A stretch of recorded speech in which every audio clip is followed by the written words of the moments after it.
কুমার রহমতুল্লাহ এবার হয়তো করিখান্দি ফেরিঘাট পাইতেনি জায়গায় আসলাম। কি সুন্দর একটি দৃশ্য, করিখান্দি ফেরিঘাট।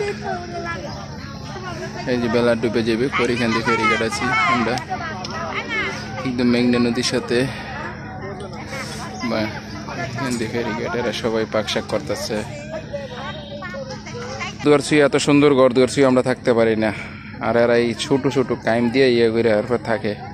এটাই আল্লাহর একটা রহমত।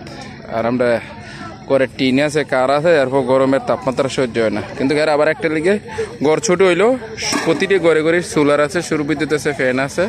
কিন্তু এই ছোটো ফ্যানে গিয়ে চলে, আমরা এত বড় সিলিং ফ্যান দিয়েও থাকতে পারি না। তা আল্লাহ আশা করি যে এরা থাকে ভালো। আজকে সবার এনে পাক করতেছে, দেখলাম হাঁসের মাংস যে পাক শাক করতেছে সবাই। করিখান্দি ফেরিঘাট সব বাদ্যের এখানে আছে।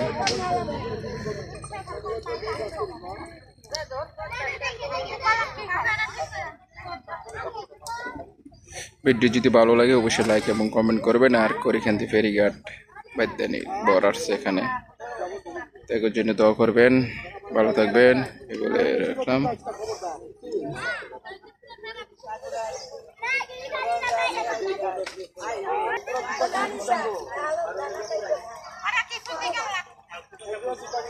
সূর্যবেলা ডুবে গেছে।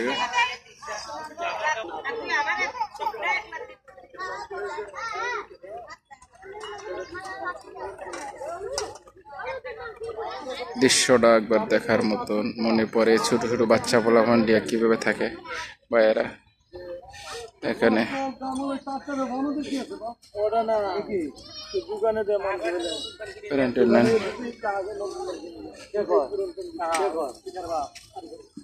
কারেন্টের লাইন দিতেছে, কারেন্টের লাইন দিতেছে, পাক করতেছে সবাই।